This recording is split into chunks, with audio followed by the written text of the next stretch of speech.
नमस्कार मित्रांनो, मैं डॉक्टर अतुल भावे।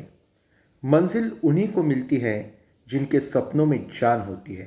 मंजिल उन्हीं को मिलती है जिनके सपनों में जान होती है। पंखों से कुछ नहीं होता, पंखों से कुछ नहीं होता, बस हौसलों से उड़ान होती है। बस हौसलों से उड़ान होती है।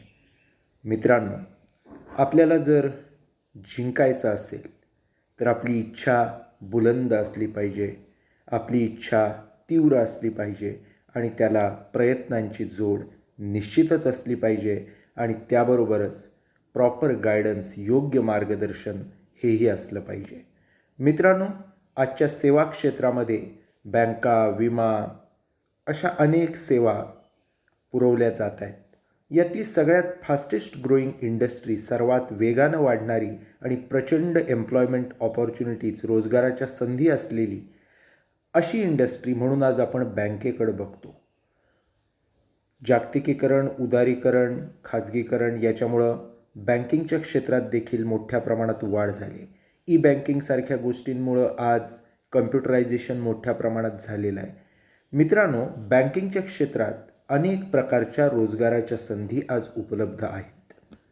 बँकिंगमधलं करिअर हे आपल्याला दोन गोष्टी मिळवून देत असतं. पहिली गोष्ट म्हणजे चांगल्या प्रकारचं आर्थिक package. Bank manager, bank clerk याला चांगल्या प्रकारच्या सॅलरीज असतात. आणि दुसरं म्हणजे सोशल प्रेस्टीज, सोशल स्टेटस. बँकेत कामाला आहे, बँकेत नोकरी करतो, याच्यामुळे एक चांगला सामाजिक दर्जा देखील मिळू शकतो. त्यामुळं बँकेतलं करिअर हे सामाजिक आणि आर्थिक दोन्ही दृष्टीनं अत्यंत महत्त्वाचं असलेलं आपल्याला दिसून येतं.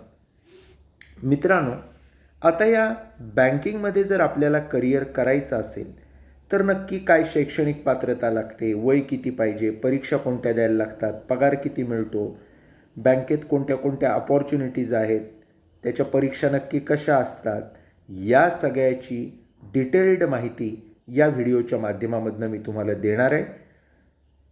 मित्रांनो, बँकेमधलं जे करिअर असतं ते करिअर नक्की कसं असतं यासाठीच बघूया बँकेमधील करिअरचा राजमार्ग, अर्थात IBPSबद्दल सर्व काही. मित्रांनो, बँका ज्या वेळेला आपण म्हणतो त्यावेळेला अनेक प्रकारच्या बँका असतात. मग रिजनल रूरल बँक्स असतील, कोऑपरेटिव्ह बँक्स असतील, कमर्शियल बँक्स असतील, रिझर्व्ह बँक असेल, असे अनेक प्रकार वेगवेगळ्या क्रायटेरियाजवर, निकषांवर बँकांचे करता येतात. पण आपण इथं एम्प्लॉयमेंटच्या दृष्टीनं म्हटलं तर व्यावसायिक बँका या आपल्या दृष्टीनं अत्यंत महत्त्वाच्या असतात, जिथं आपल्याला चांगला पगारही मिळू शकतो आणि भरपूर एम्प्लॉयमेंट ऑपॉर्च्युनिटीजही असू शकतात. त्यामुळे व्यावसायिक बँका किंवा कमर्शियल बँक म्हणजे काय, तर ज्या व्यावसायिक स्वरूपाच्या असतात, प्रोफेशनल असतात, कमर्शियल असतात, ज्या व्यवसाय करतात, ठेवी ठेवणं, कर्ज देणं, वेगवेगळ्या सुविधा पुरवणं, त्यातनं फायदा मिळवतात. मित्रांनो, या व्यावसायिक बँका, कमर्शियल बँक दोन प्रकारच्या असतात. एक म्हणजे सार्वजनिक किंवा सरकारी बँक आणि दुसरी म्हणजे खाजगी बँक. सार्वजनिक किंवा सरकारी, ज्याला इंग्रजीत म्हणतात पब्लिक किंवा गव्हर्नमेंट बँक्स, आणि खाजगी बँकेला म्हटलं जातं प्रायव्हेट बँक. मित्रांनो, सार्वजनिक किंवा सरकारी बँका ज्याच्यामध्ये सरकारचं भागभांडवल जास्त आहे अशा त्या कोणत्या, तर पंजाब नॅशनल बँक आहे, स्टेट बँक ऑफ इंडिया आहे, कॅनरा बँक आहे, युनियन बँक आहे, युको बँक आहे, इंडियन ओव्हरसीज बँक आहे, बँक ऑफ महाराष्ट्र आहे, बँक ऑफ इंडिया आहे, पंजाब अँड सिंध बँक आहे, सेंट्रल बँक ऑफ इंडिया आहे, बँक ऑफ बरोडा आहे, अशा अनेक बँका आहेत. ज्यावेळेला आपण प्रायव्हेट बँककडे वळतो तेव्हा नाव घेण्याजोग्या मोठ्या प्रायव्हेट बँक आपल्या नजरेसमोर येतात. त्या म्हणजे ICICI bank, Axis bank, Kotak Mahindra bank, IndusInd bank, Yes bank, IDFC first bank, Federal bank, South Indian, Bandhan bank, अशा अनेक बँका आहेत. मित्रांनो, आपण इथं विचार करतोय करिअरच्या दृष्टीने. त्यामुळं बँकेमध्ये करिअर जर आपल्याला करायचं असेल तर त्यासाठी आपली निवड करणाऱ्या दोन संस्था आहेत, ज्यांच्या माध्यमातून बँक स्टाफची निवड केली जाते. एक आहे IBPS आणि दुसरी आहे SBI. आपण डिटेलमध्ये या व्हिडिओत IBPSबद्दल बघणार आहोत, पण त्यापूर्वी आपण SBI हा काय प्रकार आहे हे अगदी थोडक्यात बघूया. स्टेट बँक ऑफ इंडिया ही भारताची एक सार्वजनिक क्षेत्रामधली बँक आहे. त्यांचे एम्प्लॉईज नेमण्यासाठी त्यांनी स्वतःची अशी सिस्टीम ते राबवत असतात. त्यामुळे SBI ही स्वतः रिक्रुटिंग एजन्सी असते. बाकीच्या ज्या गव्हर्नमेंट बँक्स आहेत, प्रायव्हेट बँक आहेत, त्यांच्यासाठी IBPS काम करते. मात्र SBI स्वतःच रिक्रुटमेंटचं काम करत असते. मित्रांनो, खाजगी किंवा प्रायव्हेट बँक्स ज्यांची आपण डिस्कस केली त्या काही वेळा असं देखील करतात, directly without interview without exam लोक रिक्रूट करून घेतात, पण हा ट्रेंड एकदम कमी असतो. आता आपण आपल्या मूळ विषयाकडे येऊया, तो म्हणजे IBPS. मित्रांनो, IBPS म्हणजे काय? Institute of banking and personal selection. बँकिंगसाठी लागणारं मनुष्यबळ HR सिलेक्ट करण्याचं जे एक साधन आहे त्याला IBPS असं त्या ठिकाणी म्हटलं जातं. मित्रांनो, आता हे जे IBPS असतं त्या IBPSचा फुल फॉर्म आपण बघितला, institute of banking and personal selection. या IBPS मार्फत कोणाकोणाची निवड नक्की केली जाते?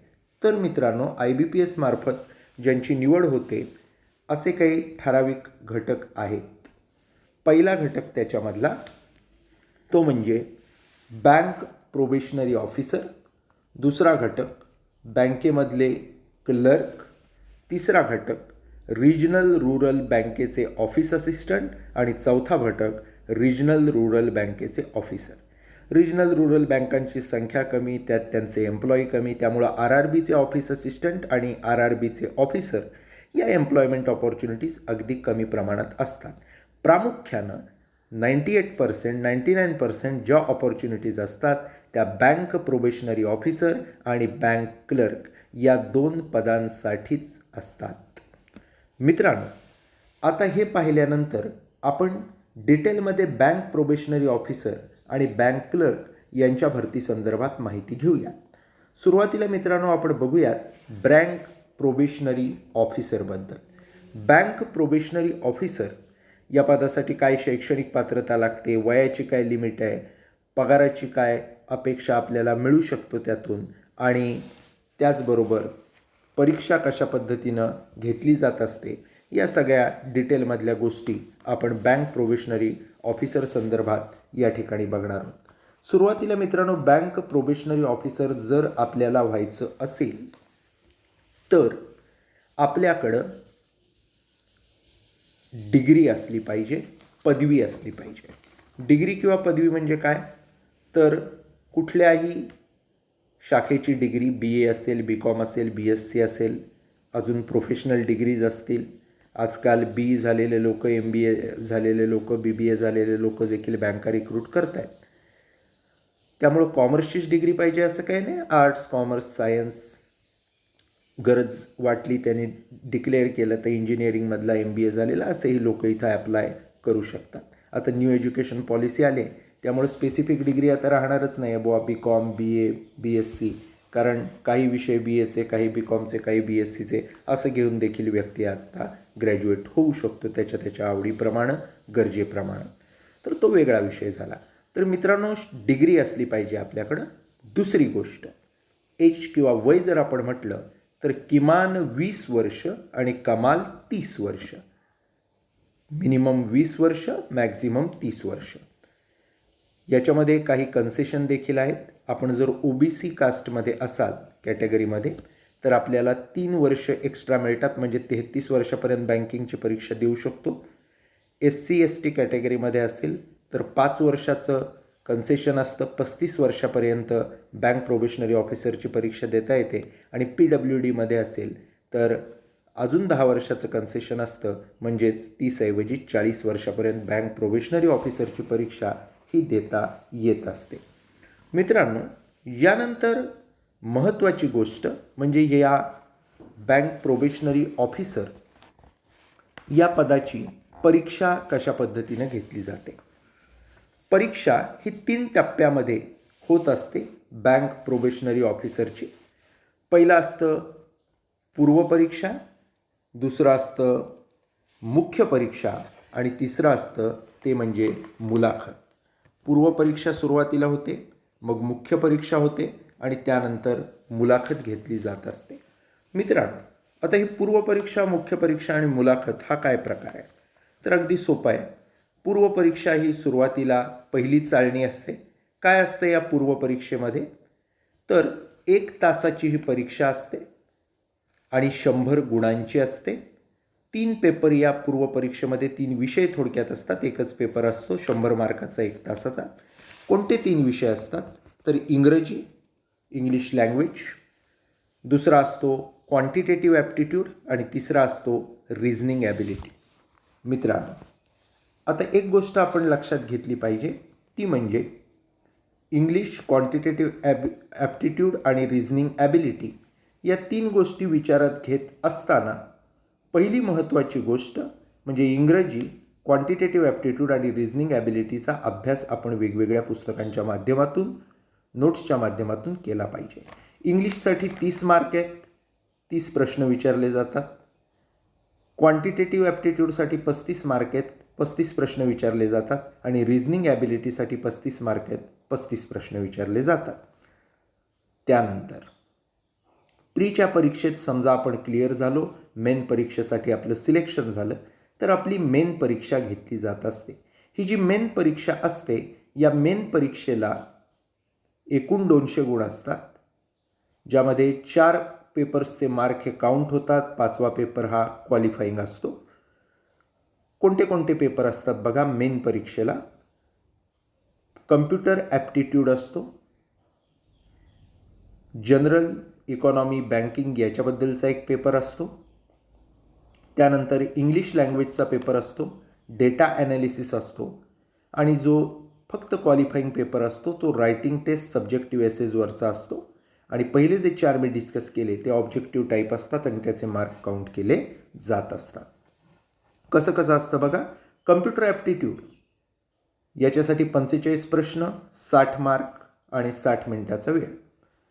जनरल, इकॉनॉमी, बँकिंग हा जो पेपर असतो त्याच्यासाठी 40 प्रश्न, 40 मार्क आणि 35 मिनिटाचा वेळ असतो. इंग्लिश लँग्वेजला 35 प्रश्न असतात, 40 मार्क असतात आणि 40 मिनिटाचा वेळ असतो.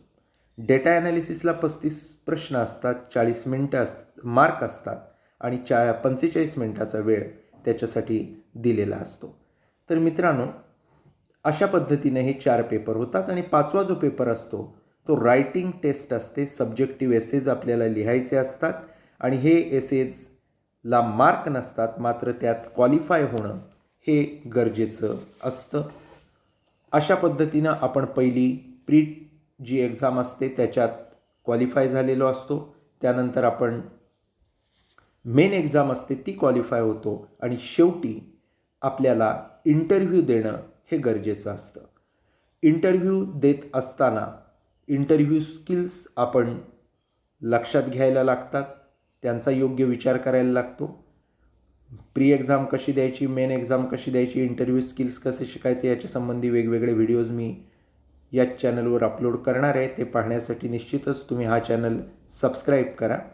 मित्रांनो, आता एकदा का आपला इंटरव्ह्यू झाला की आपलं बँक प्रोबेशनरी ऑफिसर म्हणून सिलेक्शन होत असतं आणि एकदा का हे सिलेक्शन झालं की पहिल्या 2 वर्षासाठी आपल्याला प्रोबेशनवरती बँकेमध्ये घेतलं जातं बँक प्रोबेशनरी ऑफिसर म्हणून. या काळामध्ये वेगवेगळ्या ड्युटीज, वेगवेगळी फंक्शन्स, वेगवेगळी कामं आपल्याला हँडल करायला लागतात. एक एक्सपिरियन्स दिला जातो आणि एकदा का हा 2 वर्षाचा काळ संपला की त्यानंतर आपण असिस्टंट बँक मॅनेजर म्हणून नियुक्त होतो. एकदा ते झालं की पुढं बँक मॅनेजर आणि आणखी ज्या वरच्या कॅटेगरीची पदं असतात ती आपल्याला हळूहळू मिळायला लागतात. अशा पद्धतीनं हे बँक प्रोबेशनरी ऑफिसरचं करिअर असतं. मित्रांनो, बँक प्रोबेशनरी ऑफिसर नंतर आपल्याला एक गोष्ट बँक प्रोबेशनरी ऑफिसरची बघणं गरजेचं आहे, ती म्हणजे अर्थातच बँक प्रोबेशनरी ऑफिसरची सॅलरी किंवा पगार. मित्रांनो, बँक प्रोबेशनरी ऑफिसरसाठी 23,700 रुपये 23,700 ही बेसिक सॅलरी आहे, प्लस वेगवेगळे DA, HRA असे इन्सेंटिव्ज असतात. म्हणजे आजच्या बाजारात विचार केला तर स्टार्टिंग सॅलरी 40,000 ते 50,000 रुपये बँक मॅनेजरला मिळू शकते. बँक मॅनेजरची ही जी परीक्षा आहे आपण कितीही वेळा देऊ शकतो. किती वेळा द्यावी, एकदाच द्यावी, दोनदाच द्यावी असं अटेम्प्टचं बंधन याच्यावरती नाही. एज लिमिट मात्र निश्चितच आहे, जे आपण सुरुवातीला डिस्कस केलं आहे. आणि IBPS साधारणतः वर्षातनं एकदाही bank manager, bank probationary officer अशा पद्धतीची परीक्षा घेत असते. मित्रांनो, यानंतर आपण ज्याचा विचार करणार आहोत ते म्हणजे दुसरं करिअर, बँक क्लर्क.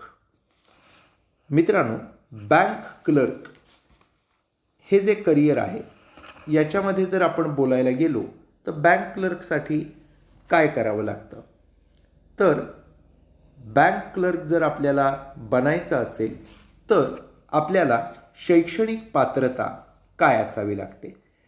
अलीकडच्या काळामध्ये बँक क्लर्कची शैक्षणिक पात्रता देखील ग्रॅज्युएशन अशीच केलेली आहे. BA, BCom, BSc किंवा कोणतीतरी डिग्री आपल्याकडे असणं हे अत्यंत गरजेचं आहे बँक क्लर्क बनण्यासाठी.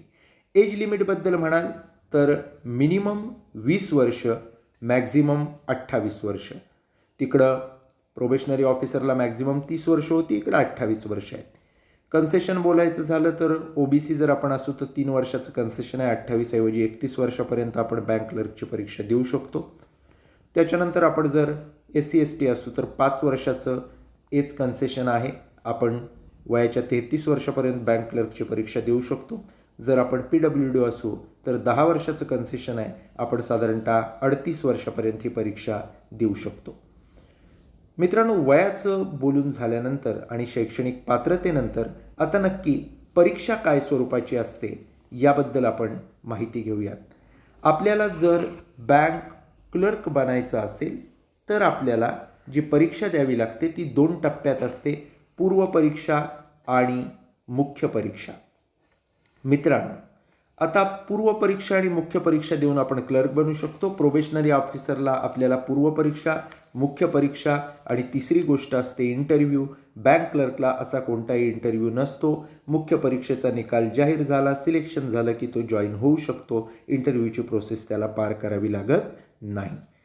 आता जी प्री एक्झाम असते पूर्व परीक्षा ती सेम बँक मॅनेजरला जशी असते तशीच असते. 1 तासाची, 100 मार्कांची आणि त्याच्यामध्ये 3 गोष्टी असतात. पहिलं इंग्रजी 30 मार्काचं 30 प्रश्नांचं जसं प्रोबेशनरी ऑफिसरला होतं. दुसरं क्वांटिटेटिव्ह ॲप्टिट्यूड 35 मार्काचा 35 प्रश्नांचा आणि तिसरा रिझनिंग ॲबिलिटी 35 मार्कांची आणि 35 प्रश्नांची.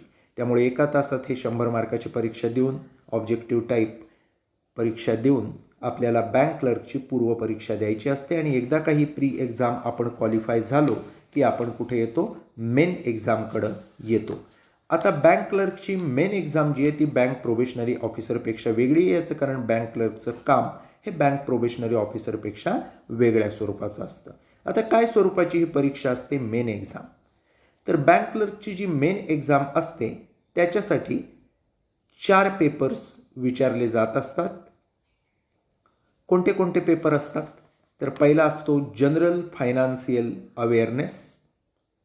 हा 50 मार्कचा असतो. 50 प्रश्न त्याच्यात असतात आणि वेळ मात्र 35 मिनिटाचा असतो. दुसरा असतो जनरल इंग्लिश. 40 प्रश्न, 40 मार्क आणि 35 मिनिटाचा असतो. त्यानंतर असतं रिझनिंग आणि कम्प्युटर्स. हा पेपर 50 प्रश्नांचा, 60 मार्काचा आणि 45 मिनिटाचा असतो. मॅथमॅटिक्सबद्दल बोलाल तर 50 प्रश्न असतात, 50 मार्क असतात आणि 45 मिनिटं असतात. अशी साधारण 200 मार्काची ही परीक्षा घेतली जात असते ऑब्जेक्टिव्ह टाईप प्रश्न विचारून. मित्रांनो, एकदा का आपण मेन परीक्षा क्लिअर झालो बँक क्लर्कची की बँक क्लर्क म्हणून आपलं सिलेक्शन होऊ शकतं. मित्रांनो, आता जर आपण बँक क्लर्क म्हणून सिलेक्ट झालो तर आपल्याला बँक क्लर्कची अपॉइंटमेंट मिळते. तिथं कुठलाही इंटरव्ह्यू घेतला जात नाही, बँक प्रोबेशनरी ऑफिसरसारखा हे आपल्याला माहीतच आहे. सॅलरीबद्दल जर आपल्याला बोलायचं झालं बँक क्लर्कच्या, तर मित्रांनो, जी बँक क्लर्क या पोस्टसाठी सॅलरी असते ती सॅलरी साधारणतः बेसिक सॅलरी आहे 11,765 रुपये प्लस DA सारखे बरेच इन्सेंटिव्ह त्याच्यामध्ये येतात आणि साधारणतः 35 ते 40 हजार ही बँक क्लर्कची स्टार्टिंग सॅलरी आहे. मित्रांनो, या लेक्चरच्या माध्यमामधनं आपण काय काय बघितलं बघा. आपण बघितलं जर आपल्याला बँक प्रोबेशनरी ऑफिसर बनायचं असेल तर काय करायला लागेल, बँक क्लर्क बनायचं असेल तर काय करायला लागेल. तर मित्रांनो, जे जे आपल्याला विषय मी सांगितले त्या त्या विषयासंबंधीच्या नोट्स, पुस्तकं हे आपल्याला रेफर करणं आणि त्या दृष्टीनं प्रयत्न करणं गरजेचं आहे.